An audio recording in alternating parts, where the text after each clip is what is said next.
আর কলাবাগান থেকে আজিমপুর কলেজে পড়ি আমি। এখানে 10 টাকা ভাড়া, কিন্তু 5 টাকা তো নেয় না, 10 টাকাই নেয়। জি, আজকে হাফ ভাড়া দিছি। অনেকে বলে কি, এই আমাকে কি দেখতে স্টুডেন্ট মনে হচ্ছে না, তুমি কেন আইডি কার্ড চাচ্ছ আমার দ্বারে আজও। বন্ধের দিনগুলোতে মানুষ একটু এদিকে ওইদিকে স্টুডেন্টরা ঘুরতে যায়, তো ওই ক্ষেত্রেও হয়তো বাসটা তাদের জন্য সুবিধাজনক, কেননা সবাই চায় একটু টাকা সেভিং করে চলার জন্য ঢাকা শহরে।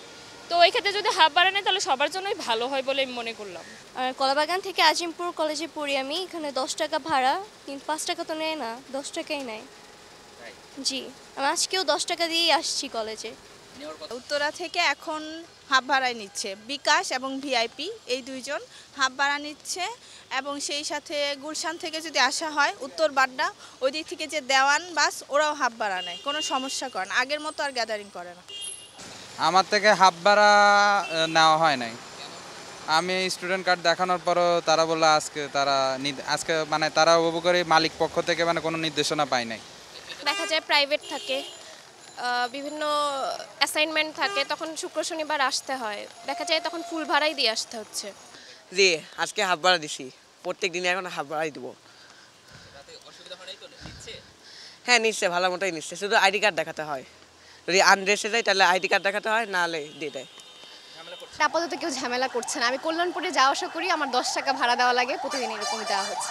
মিরপুর 1-এ নামবো, তো হাফ ভাড়া দিলাম, তখন নিচে ওনারা কিছু বলে নাই যে হাফ ভাড়া হচ্ছে শুধু স্টুডেন্ট আইডি কার্ড থাকলে তখন হচ্ছে ওনারা ঝামেলা করে না। অনেক যাত্রীরা আছে শুক্রবার হাফ ভাড়া দিতে চাইতো, তখন তাদের সাথে কথা হইতো। আমরা নিউ মার্কেট আজিমপুর হইতে আমরা চলে যাই গাজীপুর চৌরাস্তা, ঠিক আছে। অনেক স্টুডেন্ট ভাই বোনেরা আসে, আমরা সবার কাছ থেকে হ্যাঁ, আইডি কার্ড দেখাইতে বলি। অনেকে বলে কি, এই আমাকে কি দেখতে স্টুডেন্ট মনে হচ্ছে না, তুমি কেন আইডি কার্ড চাচ্ছ আমার দ্বারে আজও। আমার আম্মুর সাথে আমি একটা জায়গায় যাচ্ছিলাম, তো আম্মু বলতেছিল যে ও তো স্টুডেন্ট, আপনি স্টুডেন্ট ভাড়া নেন, তো ওনারা নিবে না। আমার আম্মুকে গালি দিয়ে বাস থেকে নামাই দিছে। শুক্রবারে কখনোই হাফ ভাড়া নেয় না।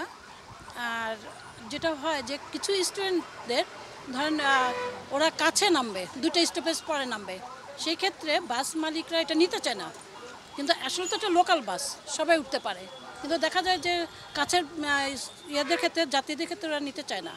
তাদের কথা যে না আমরা নিব না, এই 5 টাকা ভাড়া 10 টাকা ভাড়া সেই যাত্রীগুলোকে তুলতেই চায় না। এটা একটা প্রবলেম। আর আরেকটা প্রবলেম যেটা, যে আমরা যদি এই যে ওরা নিতে চাবে না যখন বাস আলারা, তখন আমরা কমপ্লেনটা কোথায় করব? আমাদের জায়গাটা কোথায়, আমাদের বলার জায়গাটা কোথায়? আমাদের দেখাবে যে এটা আমরা জানি না, মালিক জানে।